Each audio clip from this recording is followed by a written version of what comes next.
Lamas, bienvenida a Grupo Radio Centro. Hola, Qué gusto Ricardo. tenerte aquí. Qué gusto que estás aquí. He estado diciendo las últimas semanas que quien me formó en más de un sentido en temas del feminismo fuiste tú, y no puedo quitarme esa pervertí. carta de navegación cuando observo el presente y cuando miro los avances de algunas causas y los retrocesos de otras. Entonces me celebro enormemente tenerte No, aquí pues muchas y gracias. te agradezco en estas primeras semanas que nos acompañes. Marta, déjame comenzar con el tema que pareciera el principal de nuestro país hoy, la violencia, Ujú. que pareciera como una palabra muy grande, pero en realidad se quiebra o se mete en las grietas de las quebraduras de nuestra sociedad a partir de los lugares más vulnerables. O sea, la violencia pega más fuerte ahí donde se tiene menos Ujú. defensas. Pega más fuerte a las mujeres, pega más fuerte a los Ujú. jóvenes, pega más fuerte a las personas gays, a la población, digamos, digamos, LGBTI ha sido francamente lastimada. He tenido incluso posibilidad de entrevistar recientemente personas trans y es una época muy violenta para ellas. En Ujú. fin, te ruego que me ayudes a conectar como esos dos fenómenos, ¿no? La violencia de un lado y las identidades de género de otro, y quizás si cruzamos con edad nos puede ayudar todavía más a entender el fenómeno. Y yo creo que el cruce justamente está en si pensamos que lo estructural no solamente es lo económico, fundamentalmente es lo económico, pero también es lo simbólico. Entonces, si tú encuentras que en nuestro país, en términos estructurales, la desigualdad está produciendo unas brechas impresionantes que muchos están queriendo resolver con violencia, y ves cómo en este último medio siglo el orden simbólico, el pensar que en la sociedad hay hombres y mujeres y que son complementarios y que lo único que quieren es casarse y tener una familia y tener hijitos, y de repente empiezan a surgir otras identidades, algunas que se quieren casar y tener hijitos sin ser hombre y mujer, sino siendo dos mujeres y dos hombres, y algunas otras que quieren ir más allá de esta definición binaria de hombre-mujer.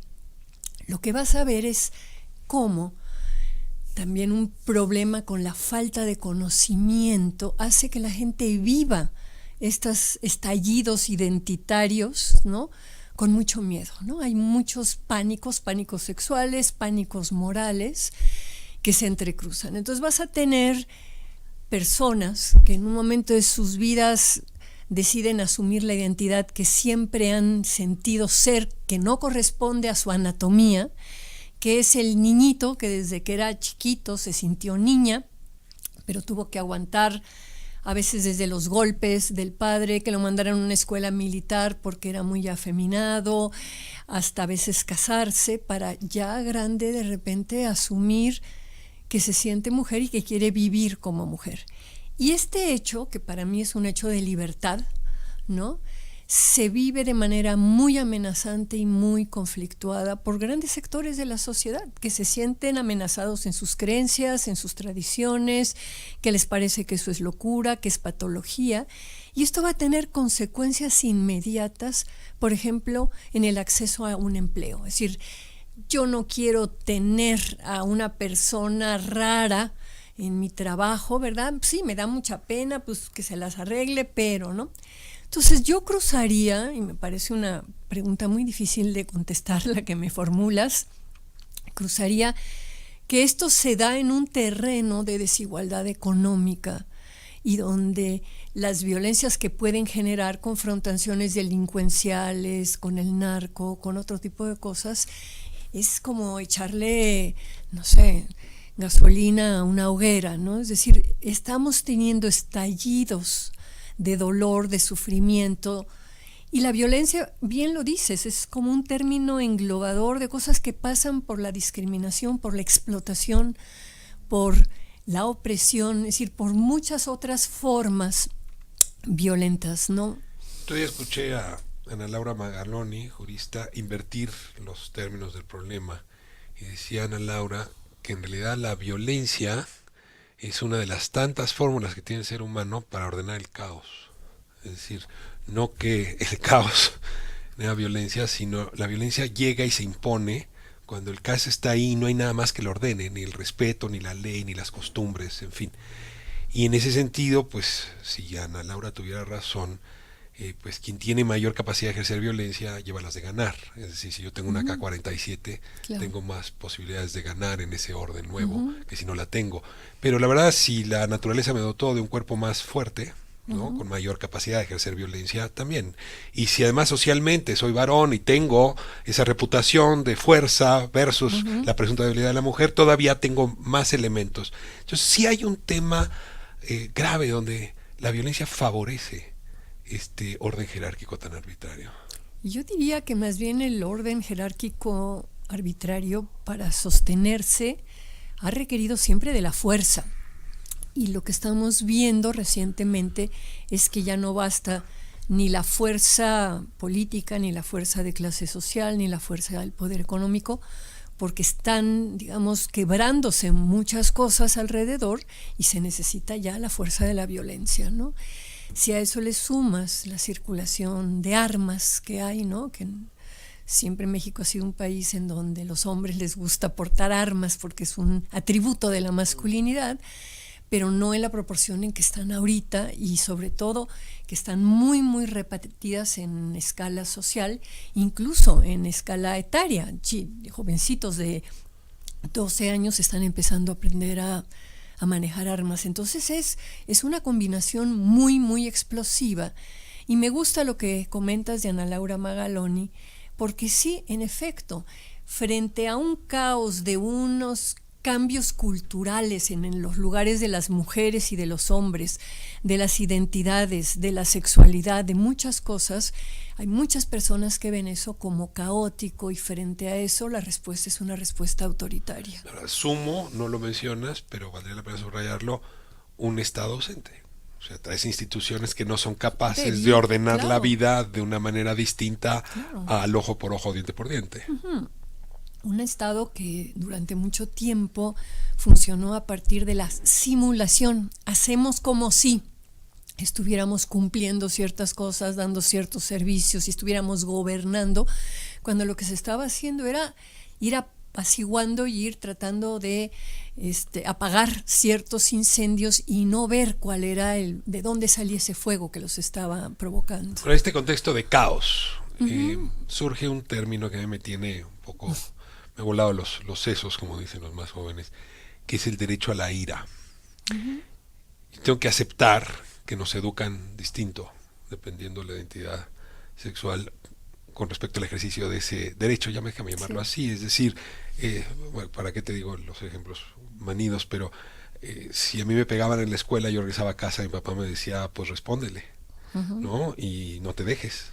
Pero si una niña le pega a otra niña, más bien les caía encima el regaño terrible porque estaban rompiendo el orden social o por lo menos el orden en clase. Sí. Es decir, claramente el derecho a la ira se ha gestionado de manera distinta entre varones y mujeres. Y de hecho el Estado lo gestiona de manera distinta. Y la sociedad tiene una permisividad distinta. Y los hombres no nos damos cuenta, digamos, de cómo ejercemos ese derecho, y veo a las mujeres un poco en rebeldía frente a ese ejercicio tan arbitrario del derecho a la ira. Sí, es el mandato de la masculinidad y el mandato de la feminidad son distintos. Se están ahora traslapando y hay muchas mujeres que han rebasado ese mandato de la feminidad de sé buenita, calladita te ves más bonita, no grites, etcétera. Y también hay algunos hombres que están rebasando la carga de la virilidad, de siempre estar demostrando que ellos pueden, que ellos lo tienen más grande, que en fin, ¿no? Pero sí, el derecho a la ira, mi abuelita hablaba de la santa indignación. Creo que además es un derecho cívico, ciudadano, que también en los últimos años se ha visto como que en México cada vez se expresa más, ¿no? ¿Cómo definirías tú la ira? Y luego hablamos del derecho. ¿Cómo definiría? Porque, a ver, una cosa es el enojo, otra cosa es el miedo, otra cosa es la frustración. La indignación, ¿no? ¿La ira y la indignación son sinónimos? Yo creo que la indignación suele ser algo legítimo. Puede haber alguien muy iracundo que sienta ira por malas razones, pero en general la indignación es el reconocimiento de que ha habido una injusticia y por lo tanto te indignas ante esa injusticia, ¿no? No te indignas igual. Pero iracundo e indignado son cosas distintas. Sí, son cosas distintas. Hay gente muy iracunda, por sus propias neuras o porque traen los cables cruzados, y hay gente muy indignada que a lo mejor no expresa en un primer momento esa indignación y en un momento determinado se le colma el vaso y estalla, ¿no? Déjame ir a la definición bíblica que luego ayuda. Un Dios iracundo no es lo mismo que un Dios indignado. No. Casi hay un testamento de por medio. Sí. Yo hace mucho que no ¿Utilizas las metáforas? No abrevo en la Biblia, así que...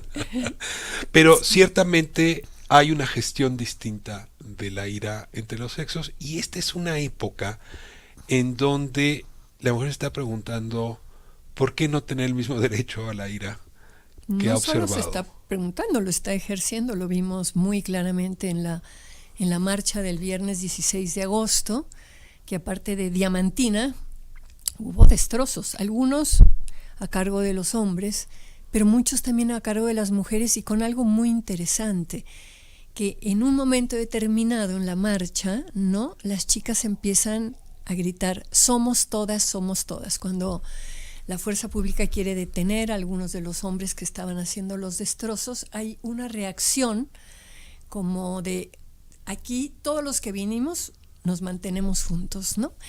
Y creo que muchas de las chicas jóvenes hoy en día han roto ya con esta separación de lo femenino y lo masculino, de cierto tipo de sentimientos sobre todo, ¿no? Ahora déjenme ponerlo así, esto lo habremos platicado en otro espacio antes, pero quienes tomaron la Bastilla fueron hombres iracundos. Quienes hicieron la Revolución Mexicana fueron hombres iracundos acompañados de sus adelitas. Pero no las hicieron solos, ni en la Bastilla ni en la Revolución Mexicana. Pero la interpretación o reinterpretación histórica sí plantea como la ira como esencia, como motor de cambio, y es una esencia masculina. Diera la impresión de que el siglo XXI está subvirtiendo ese mapa.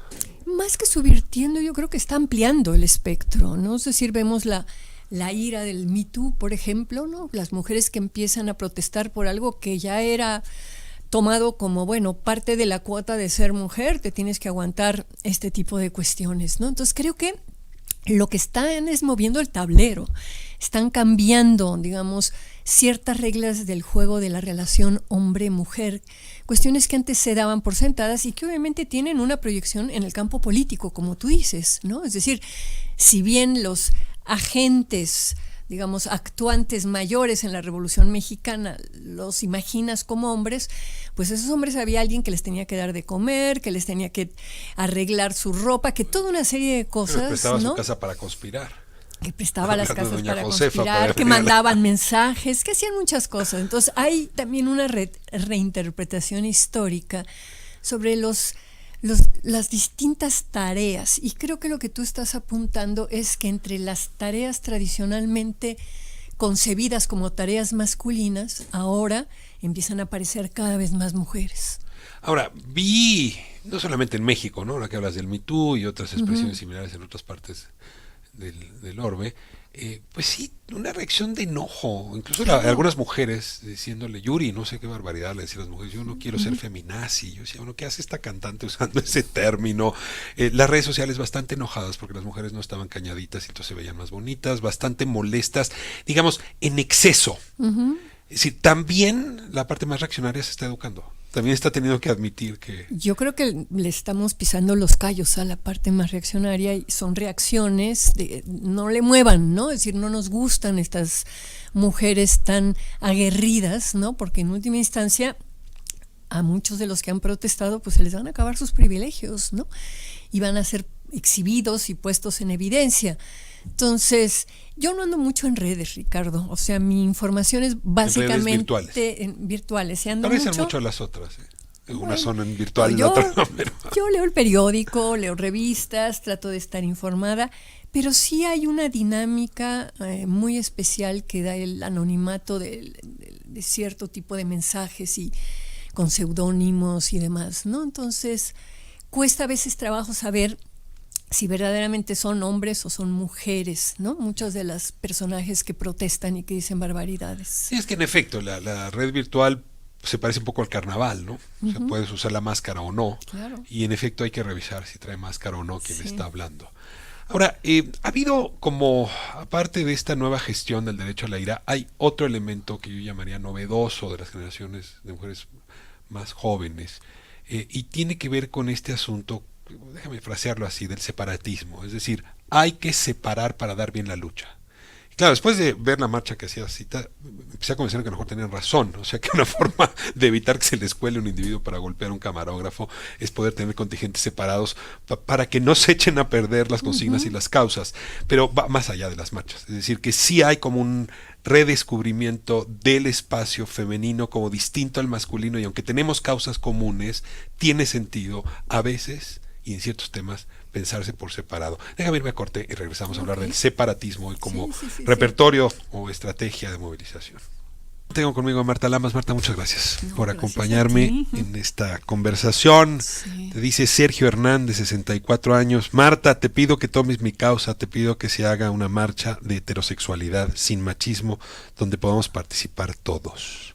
Nos está poniendo en jaque también a los hombres. Sí, pero está muy bien. Yo sí creo que los hombres se tienen que organizar. Revisar, dirías tú.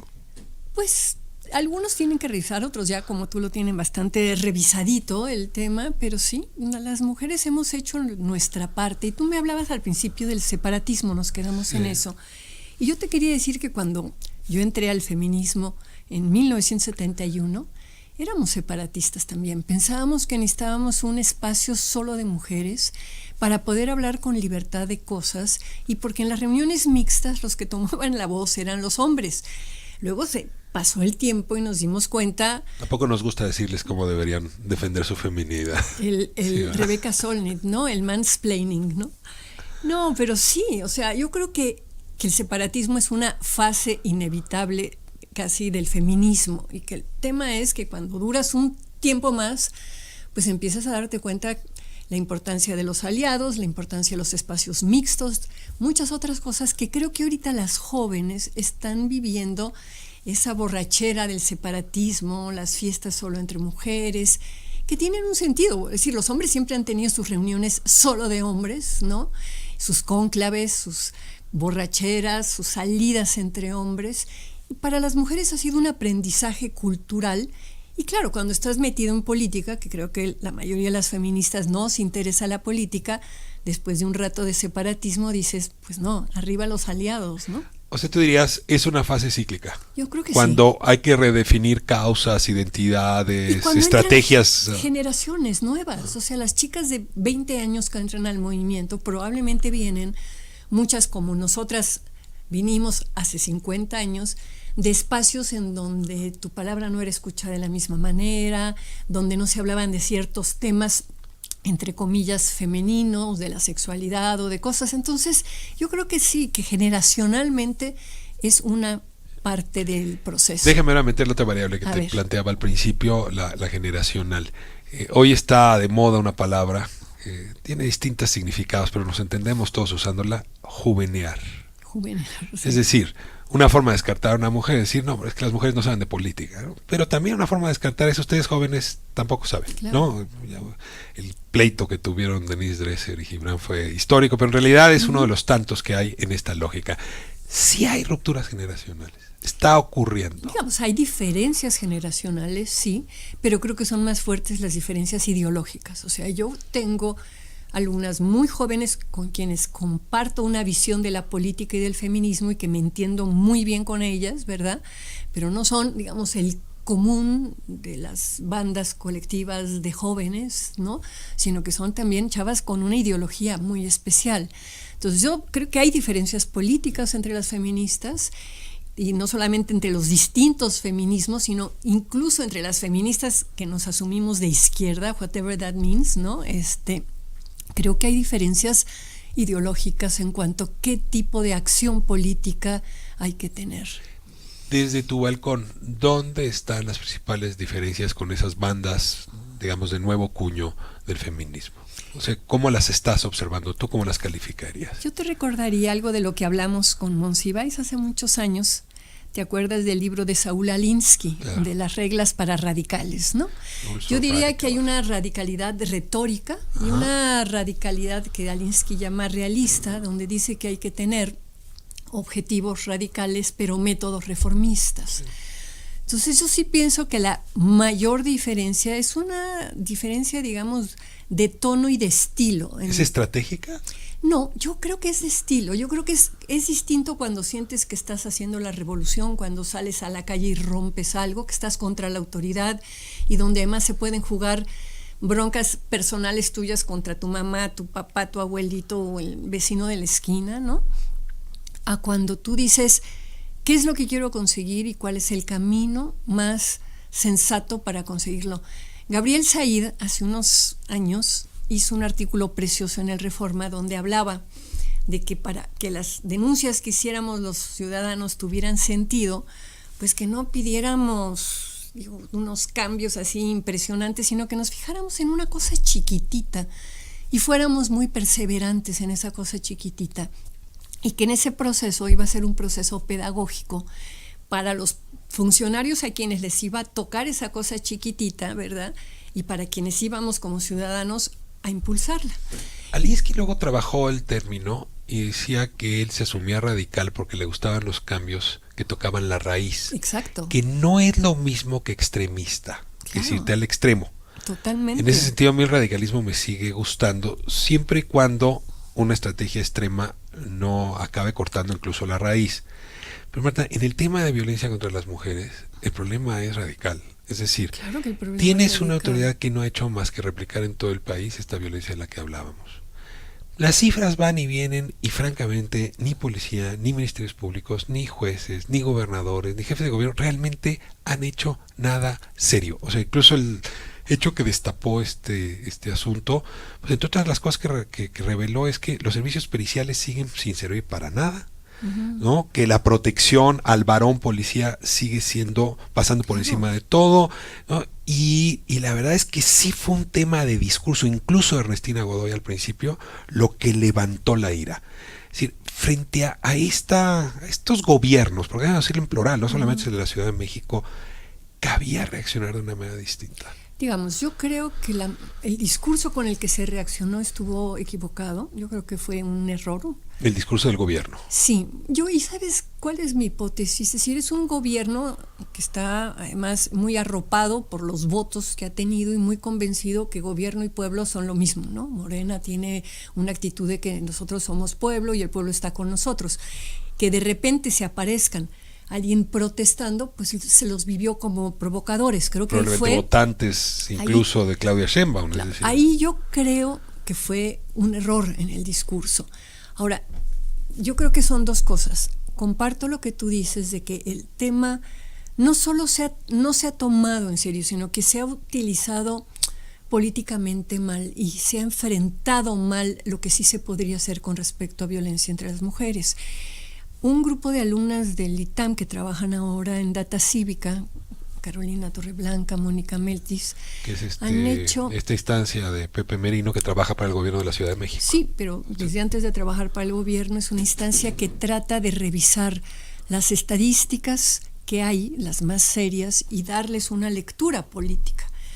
Y acaban de hacer un estudio muy importante sobre violencia de las mujeres, donde marcan, fíjate, los feminicidios antes ocurrían casi siempre no en un espacio público, sino privado, aunque luego llevaran el cadáver al lugar público, con una connotación sexual de violación, de que les cortaban los pechos o algo así. Muertas de Juárez. A partir del 2017, los asesinatos de mujeres, según estas chicas, se parecen mucho más a los asesinatos de hombres, en el sentido que son en el público, con balazos, y se deben mucho más a todo este tema de la militarización que ha habido en la lucha, ¿no? Y dicen que, bueno, que si sigue la tendencia como sigue ahora de que las mujeres empiezan a morir en las mismas circunstancias que están muriendo los hombres, vamos a tener que reformular esto de hablar de feminicidio. Pero entonces, tenemos un problema. Los datos principales son los de la encuesta del INEGI de victimización, ¿no? Es decir, de violencia en los hogares. Esa es nuestra Biblia para ver cómo están los datos. Digamos, las tendencias, hasta que no está la próxima encuesta, no sabemos, pero sí marca claramente que hay una violencia mucho más encanijada contra mujeres. Pero hay un tema cultural, Ricardo. O sea, yo digo, mientras no se haga una política cultural para transformar las ideas de la masculinidad tóxica, del machismo, películas, canciones, o sea, otro tipo de cosas, ¿no? Es decir, es muy difícil llegar al centro y al corazón de donde surge la violencia, porque casi siempre es en la familia. ¿Cómo entras tú a las familias como Estado? Bueno, entras con la televisión, entras con la película, ¿no? Entonces, yo creo que las producciones culturales, debería de haber una política cultural en ese sentido. Déjame importante. ponerte ahí una fotografía que a mí me cimbró. A ver. Es decir, frente a la idea de sacralizar al soldado, al marino, al policía, al jefe de policía, ver al jefe de policía de la Ciudad de México bañado en diamantina rosa, sí es una forma de sacralizar esa violencia masculina. Sí. O sea, creo que ahí hay una fotografía que quedará de veras en los libros de texto, de cómo empiezan a cambiar simbólicamente. O sea, Claro. no fue con dinamita, fue con diamantina. Diamantina, claro. A mí el uso de la diamantina me parece espectacularmente bueno y atinado. Me parece que eso es lo que hay que hacer, ¿no? Hay otras cosas como los destrozos de bienes públicos que no me gustan, aunque puedo entender el nivel de furia, pero sí es un poco sospechoso quiénes fueron los que destrozaron, ¿no? En un momento determinado. Pero claro que la diamantina es una estrategia feminista de lo más acertada. Pero, ¿y luego qué? O sea, a mí lo que me preocupa es cómo construyes una salida política en donde la indignación y la ira de la que hablábamos antes tenga un cauce, digamos, responsable, en donde te sientes a dialogar y a ver, bueno, a ver, cuáles son los 3 puntos que sí se pueden resolver en este momento, en donde además yo soy una convencida que el gobierno de la Ciudad de México, en el área de procuración de justicia, está haciendo un esfuerzo de limpiar y de establecer bases distintas. Ahora, nos vamos a tardar mucho, no es un tema de meses, es un tema de años. Yo no sé ni siquiera si en este sexenio se puedan componer muchas de esas cosas. Pero regreso a lo mismo, es que eso no se le puede pedir a una población que está viviendo tanta violencia. Es decir, que la inversión en sistemas periciales, que la inversión en la Fiscalía Especial, que la inversión, no sé si te has pagado los ministerios públicos, pero es fatal, que la atención a las víctimas se modifique, que la supervisión sobre los policías, es decir, es un paquete que no se antoja, Marta, de entrada no se antoja que se ha inventado ayer, antes de la marcha, y que no se ha llevado a cabo porque no hay voluntad, o sea, no hay un tema más allá de mapas. Yo creo que no se puede generalizar. Mira, yo he estado muy cerca de la Subprocuraduría de Averiguaciones Previas, porque de ahí depende la Fiscalía de Trata y la de Delitos Sexuales. Yo he estado con Rodrigo de la Riva, de hecho le pedí a Mario Luis Fuentes, que es el director de la Cátedra de Trata, de que tuviéramos con el equipo de la Fiscalía de Trata, digamos, reuniones, conferencias, para ir cambiando un poco la manera en que se está viendo esa problemática. Entonces, yo puedo hablarte de lo que yo he visto, que sí hay voluntad política, que sí hay cambios. La fiscal de delitos sexuales, Carmen Prado, por ejemplo, ha detenido en estos meses 4 violadores seriales que andaban por Tlalpan. Yo creo que han comunicado muy mal las cosas que sí se están haciendo. Y el esquema, digamos, de investigación lo están transformando. Pero claro, venimos arrastrando un desastre universal que no se va, digamos, a resolver muy rápido, pues, ¿no? Entonces, yo entiendo que no hay que pedirle a la población que esté con los brazos cruzados esperando que cambien las cosas. A mí sí me parece que la protesta ciudadana es una muy importante palanca, pero también me parece muy importante ver lo que sí se está haciendo y ver que mucho de lo que estamos viviendo es muy difícil, si no hay un cambio cultural, resolverlo. Creo que ya lo explicaste tocando las demás aristas, pero ahora te hago la pregunta puntual. Hubo mucho enojo entre las más jóvenes que le entregaras tu legitimidad a Claudia Sheinbaum. Es decir, que dada el repudio que mereció, sobre todo la expresión de Ernestina Godoy de que ahí no iba a haber culpables fabricados y que sí hubo una ruptura clara entre el movimiento feminista y esas dos mujeres de quienes se esperaba otra cosa, por cierto, no se dio con el jefe de policía, el enojo era con ellas dos. Tú hayas muy rápido prestado tu legitimidad, a ver, funcionado como puente, digamos. Bueno, yo sí creo en ser puente, y yo empecé mi intervención diciendo que yo agradecía que, a diferencia de otros personajes de las 4T, Claudia Sheinbaum sí estuviera interesada en trabajar y en escuchar a las asociaciones de la sociedad civil, que le abriera la puerta a estas asociaciones y que aceptara el trabajo de las feministas. Entonces yo agradecí, digamos, algo que en otras instancias de la 4T no se da, ¿no? En donde las asociaciones civiles somos fifís o estamos mal o eso. Bueno, cayó, obviamente que cayó mal, es decir, date cuenta, yo soy una mujer de 72 años, blanca, burguesa, fifí, privilegiada. Que andas en coche, no en metro. Que ando en coche, no ando en metro. Yo conozco tu coche, es un coche chiquito, hay que decir. Sí, es un Polo, pero bueno. Lo que te quiero decir es, yo no hago mis intervenciones para caer bien, sino hago mis intervenciones convencida de lo que digo. Y yo estaba convencida que más allá del error discursivo de Claudia, abajo hay todo un trabajo que yo respeto, que se está haciendo en términos de procuración de justicia. Y sí, digamos, entiendo que caí mal, y no es entregar una legitimidad, es acompañar a alguien por quien yo voté en una mesa complicada, en donde para mí sí era importante también que se viera la otra parte. Es decir, yo puedo ver con claridad por qué mis compañeras feministas están enojadas, pero lo que no veo es que ellas puedan ver qué está haciendo ahorita el gobierno para atender sus demandas. Y si no hay conexión entre esos dos polos, nada va a pasar. Pues sí, entonces, no hay forma de cambiar la raíz. Pues hay que hacer puentes, como tú dices. Marta, estás linchen en el camino. Estás en un momento en tu vida donde podrías, diría Voltaire, irte a cultivar tu jardín. Tu aporte, tus libros, tu investigación, ya me lo han dicho mis amigos. Y eres autosubversiva, lo decía hace un momento que te presenté. Es como si eso estuviera en tu ADN. ¿Cómo lidias con eso? Es decir, por un lado hay algo que te diga, ya, calma, que se hagan cargo otras. Y esta necesidad, no solamente de abonar, sino a veces incluso de arrojarte las vías del tren para que tu argumento pueda ser escuchado. Pues no sé, yo creo que eso tiene que ver con que esa es mi manera de vivir, o sea, de ser congruente, de seguir ese feminismo en el que yo creo que es un feminismo dialogante, ¿no? Y un feminismo que quiere construir cosas. La experiencia de conseguir la despenalización del aborto en la Ciudad de México tuvo que ver con esto de Alinsky, tener objetivos radicales y métodos reformistas. Y yo creo que, bueno, yo ahorita soy una reformista frente a las chicas jóvenes hiperradicales, ¿no? Y nada me gustaría más que nos pudiéramos escuchar. O sea, yo he entendido muchas cosas a partir de los debates que surgieron después del libro de acoso, de las cosas que yo no me estaba fijando que les estaban pasando a ellas, sobre todo con los mitos mexicanos. Y creo que cambié y rectifiqué mi postura a partir de escucharlas.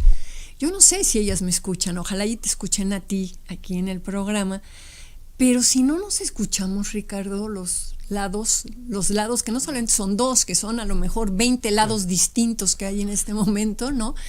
¿Cómo le vamos a hacer para construir un país distinto, no? Decís que estamos un poco encerrados en el calabozo de nuestra propia burbuja. Nos gusta oír a alguien que piensa como uno, más que el que piensa distinto. Te tengo una última pregunta, complicada porque te lleva a la memoria. ¿Hace falta Carlos Monsiváis? Muchísimo. ¿Por qué? A ver, fue tu gran amigo, fue tu gran mi aliado. Gurú, fue mi maestro. Y por cierto, era un puente entre el feminismo y Andrés Manuel López Obrador, y entre mucha sociedad civil. Andrés Manuel López Obrador fue su maestro. Hoy su ausencia se padece. Yo creo que sí. Carlos tenía, aparte de una erudición impresionante, una lucidez política para formular lo que estaba pasando políticamente en el ambiente de una manera que pudiera ser leído e interpretado por las demás personas. Andaba en la calle muchísimo, andaba con distintos grupos sociales, de edad, grupos étnicos. Tenía, yo creo que la visión más certera de lo que estaba pasando en nuestro país. En junio del año que entra se cumplen 10 años de su muerte, ¿no? Y sí, se murió muy joven, se murió de 73 años, yo acabo de cumplir 72 y digo, ay, Dios mío, me falta un año para morirme como Monsiváis, qué cosa, ¿no? Pero sí, para mí fue una cosa durísima. ¿Qué papel estaría jugando? Y por ejemplo, la crítica presidencial a la sociedad civil. Carlos, que tanto defendió a esa sociedad civil, ¿qué estaría diciendo? Muchísimo. ¿Tomaría distancia? ¿Intentaría convencer al presidente que modificara su discurso? Yo creo que nadie convence al presidente. De hecho, las veces que me tocó acompañarlo a Carlos a comidas en casa de Chema Pérez Gay, donde estaba Andrés Manuel, ¿no? Y Andrés Manuel le sonreía a Carlos, pero luego seguía pensando lo mismo. O sea, no es un hombre muy maleable a las ideas de otras personas. Y a Carlos lo quería, lo respetaba, a veces le decía que le leyera un discurso o algo así, y finalmente todas las correcciones que le hacía a Carlos las tiraba a la basura y lo leía como lo había hecho. Carlos lo trajo a mi casa para que habláramos del tema de la despenalización del aborto, a Andrés Manuel, y me veía y me sonreía, y una cosa le entraba por una oreja y le salía por la otra.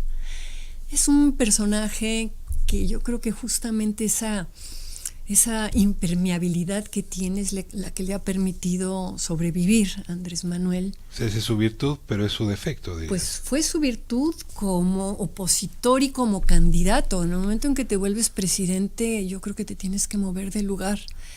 Y yo creo que si estuviera aquí, Monsiváis le estaría picando las costillas y diciéndole cosas, porque bueno, yo creo que se querían y que se respetaban y que se sabían muy distintos. Pero... Tengo una formulación distinta. A ver. Aunque no seas presidente, te tienes que mover. Yo creo que ese es el mandato de esta época. Nos tenemos que mover de donde estamos, de nuestras convicciones, de nuestros... Nos mueve la gente, nos mueven los problemas, nos mueven los chingadazos, ¿no? Pero... Aunque a veces estén dados con iracundia. Sí, a veces. Marta Lamas, qué gusto tenerte aquí. Ricardo, muchísimas pues, gracias. Gracias. Fue un honor. Te seguimos no, mirando, nada, te seguimos gusto. respetando. Muchas gracias. Nos vamos a corte. De vuelta, temas ya anunciados, varios importantes. Revisaremos cómo está el paquete económico, hablaremos del programa para adultos mayores y también hablaremos de las tendencias y el suicidio que en nuestro país golpean fuerte.